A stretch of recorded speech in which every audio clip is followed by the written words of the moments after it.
오늘 우리에게 주시는 하나님의 말씀은 구약성경 사무엘상 21장 14절부터 15절까지의 말씀입니다.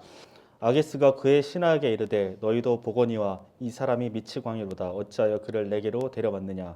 내게 미치광이가 부족하여서 너희가 이 자를 데려다가 내 앞에서 미친 짓을 하게 하느냐. 이 자가 어찌 내 집에 들어오겠느냐 하니라. 아멘. 지난주에 우리가 살펴본 것처럼 다윗은 사울을 피해 놉이라는 곳으로 갑니다. 그리고 그곳에서 떡과 골리앗의 칼을 얻게 됩니다. 자신을 지키기 위한. 하지만 그 칼이 있다고 해서 그가 그곳에 머물 수는 없었어요. 그 칼은 최소한의 자기를 지켜주는 것이지 이 위기로부터 그를 건져줄 수 없었기 때문에 그렇죠. 그래서 다윗은 어떤 선택을 하게 되냐면 그를 추적하는 사울의 손길이 머물지 않는 곳으로 더 멀리 도망가기로 결정을 합니다. 다윗이 피난처로 선택한 곳은 어디냐면요, 바로 가드라는 곳입니다. 블레셋의 도시입니다. 지금 다윗이 골리앗의 칼을 받았습니다. 그런데 이 골리앗은요, 이 가드 출신입니다. 재밌는 장면이에요. 자기가 죽인 골리앗의 칼을 들고 지금 가드로 도망친 것이죠. 다윗이 골리앗만 죽인 건 아닙니다. 블레셋과의 몇 번의 전투를 통해서 많은 블레셋 사람들을 다윗이 죽였죠. 블레셋의 입장에서는 다윗은 어떤 존재예요? 철천지 원수 같은 존재입니다. 그런데 왜 다윗은 블레셋 땅으로 갔을까요? 사울의 위협으로부터 안전할 거라는 새로운 피난처로서 이 가드를 선택하게 된 것이죠. 자, 그런데 그의 기대와 다르게 일이 돌아가게 됩니다. 몰래 숨어 있으려고 했는데 이미 너무 유명한 사람인 것이죠. 블레셋 사람들은 알고 있었어요. 바로 이스라엘에 불리는 노래도 알고 있었습니다. 사울이 죽인 자는 천천히요, 다윗이 죽인 자는 만만히로다. 분명히 다윗은 살기 위해 도망쳤습니다. 가드로. 그런데 오히려 이곳에서도 다윗은 생명의 위협을 느끼게 됩니다. 그렇다면 이 위기를 다윗은 어떻게 극복할 수 있었을까요?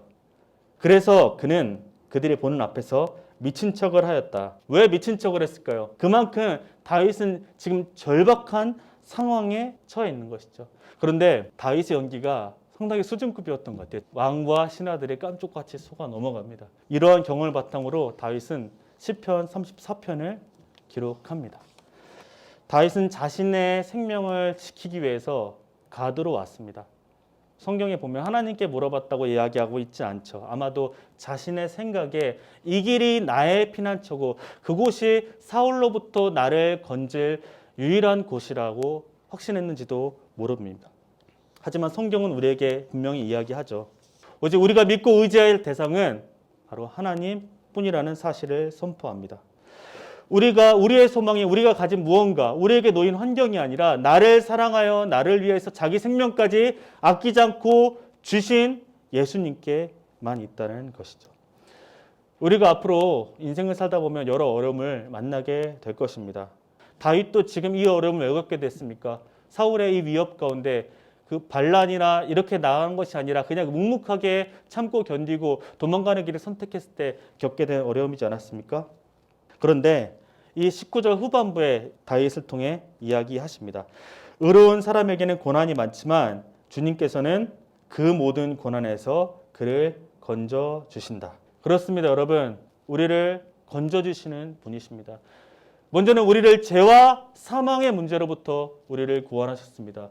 우리에게 영생을 주셨습니다. 우리가 의를 따라 살아가며 겪게 되는 어려움으로부터 저 여러분을 구원해 주시는 분이십니다.